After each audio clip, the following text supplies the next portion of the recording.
Hello, my name is Elena Thomas, and for today's assignment, I'm going to be looking at my reflections on personal culture and diving into how my culture eh, dictates how I perceive the world and how I behave in the world as well. So, the three lenses that we'll look through today are going to be looking at my hometown, my ethnicity, and my race, along with my religion and how I identify in each of those areas, and then diving deeper into the traditions, the language, the food, the upbringing, the norms that have shaped who I am and shaped how I view the world. So, first, taking a look at my hometown, Lubbock, Texas, three key ideas that I wanted to pinpoint when looking at Lubbock, Texas was the hospitality, school spirit, and the traditions within the city. So, hospitality or being hospitable, welcoming everyone, being kind, saying, excuse me, hello, hi, how are you, being overly polite is a cultural norm in Lubbock, Texas. So much so that we have had billboards made saying that we are the friendliest city in America. And whether that's true or not, it is very common for people in Lubbock to be overly nice or just very polite. And I think that that is something that I have modeled and embodied throughout my life by default. But I think, because I'm from Lubbock, Texas, because that is the atmosphere that I'm around, I feel like that has shaped a lot of who I am and a lot of how I go about different social situations when I'm in public, whether it be at the grocery store or at church, or in the Bible Belt. Just being very kind and hospitable to everyone, whether you're from Lubbock or not, I think is a very common thing that has definitely affected how I interact with other people. So that's a communication practice from a Lubbock standpoint that I think has really ingrained itself into me. Another thing that I wanted to hit on with Lubbock is the school spirit. Growing up in a college town has really shaped my upbringing and the way I look at college life because my parents have gone to tech and have worked at tech my whole life. Tech is just another building. But for a lot of people in Lubbock, Texas Tech, is a cause for a lot of school spirit and getting really excited about being prideful for your school. And so I've definitely been around that culture for a lot of my life. And I think because of my perspective, like with my parents working there, I haven't really had that same, oh my gosh, I love Texas Tech, Reckham, as much as other people, but it has still been my whole life. I've been around Texas Tech. I've been on campus my entire life. Going further into school spirit, I also want to touch on my high school experience. I went to Lubbock Cooper High School here in Lubbock, Texas, which again had a school that was very much all about, being proud to be a pirate, proud to be from Lubbock, Texas. But there also came a lot of privilege with going to a 5A high school like Lubbock Cooper.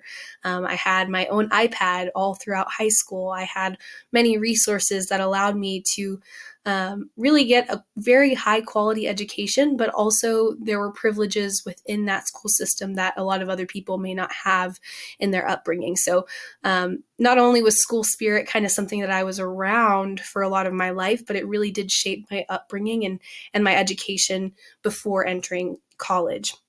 And the last thing I wanted to touch on for Lubbock was the traditions. A lot of these traditions I've finally started to be a part of now that I'm older, but I go to a lot of events like First Friday Art Trail or the South Plains Fair, the Carol of Lights on campus. Lots of local traditions like that have kind of shaped my childhood and have really given me memories that I hold dear to my heart. And it's really cool being an adult now, getting to go and experience those traditions as an adult and getting to interact with other people and see how others express themselves in settings like the First Friday Art Trail and various local traditions. So it's been really cool to kind of see how this Lubbock culture has affected who I am today and how I approach making memories with my friends or with people I care about, how I view my privilege when it comes to education, along with how I treat other people in a hospitable and hopefully welcoming way. But the next area that I wanted to touch on was the fact that I am Hispanic as well as Caucasian. So my ethnicity is Hispanic, but I am clearly very white. A few elements of my culture that have been really important throughout my life have been my family. One of those has been my family. So I was exposed to multiple family dynamics throughout my life, being that my mom's side of the family has a lot more Hispanic culture, whereas a lot of my dad's side of the family is from Alabama. So a lot of that Southern hospitality, Southern food, things like that, a lot of that is on my dad's side of the family, whereas on my mom, along with my stepdad's side of the family, you have a lot of different family dynamics. There's a lot more family members, a lot more, different languages that I'm exposed to, just different dynamics that I've really gotten to witness throughout my life, which leads into the next idea of language and how I have spent a lot of my life being exposed to Spanish. While I do not speak Spanish very well or fluently, I think the way I approach other languages is a little bit different than maybe someone who hasn't been around Spanish throughout their life, because I really just see it as a normal form of communication. I'm not really fazed when I hear Spanish speakers, though I only speak English. It's just something that I'm kind of used to. So I think that that's kind of shaped how I perceive culture, and the way I see the world is that, we all have our own languages that we speak, and they're amazing and they're beautiful. In the same way, we also have different families, different blended families with all sorts of perspectives and things to offer. So those are a couple of those elements of being Hispanic along with Caucasian, but also the food. I know that every time I go to my grandma's house, we are, having tamales or gorditas or Spanish cookies that she made for Christmas. We're also playing games in this middle photo on this slide. It's me, my brother, my fiance, and my grandpa.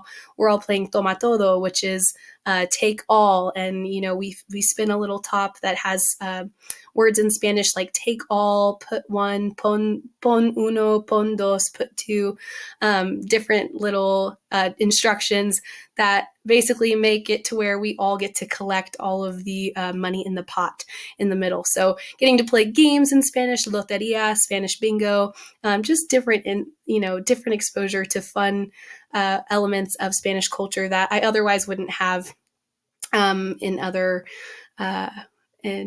sides of my family, or in Lubbock for that matter. I haven't been around that as much. But the last element I wanted to talk about was my faith in Christianity. Being that I'm from a blended family, I have grown up Methodist, but I've also grown up Catholic. But 4 pillars of Christianity that have been really impactful for me and my culture have been faith, missions, community, and tradition. I try to live a life where I am confident in who Jesus is and making a daily effort to grow in my relationship with God, while also prioritizing community and leading in that community through college ministry, youth ministry, doing mission trips. I've gone to Juarez, Mexico. I've gone to Louisiana, just having different experiences to go and show and spread the love of Jesus. And then keeping up with traditions as well. I was baptized when I was a baby. I had my first communion in the Catholic Church. There are a lot of prayers that I can recite. I was confirmed in the Methodist Church when I was in 6th grade. And then there are also just lots of holidays or occasions throughout the year that are very important to my faith, such as Ash Wednesday, which is the start of Lent, leading up to Easter, or just going to church every Sunday. A lot of things like that have just kind of become a lot of who I am and how I perceive the world. It's also influenced a lot of my values, which is really kind of how I want to tie and end this whole bit together, is like my values as a person, because of my personal culture, have been to love God, love people, and to live humbly. When I approach the world and when I behave out in the world, I'm trying to pursue a relationship with God as an individual, but I also want that to be reflected in how I treat other people, which means showing everyone love and respect, hoping that they feel seen and heard. I'm very passionate about diversity, equity, and inclusion, just making people feel loved. It doesn't matter who you are, what your background is. You don't have to be a Christian for me to love you. I think there's, some people that unfortunately are that way. I want to love people as I love the Lord, and then just want to live humbly in that, and understanding that there's so much that I don't know. This life is not about me. I want to serve other people. I want to love other people.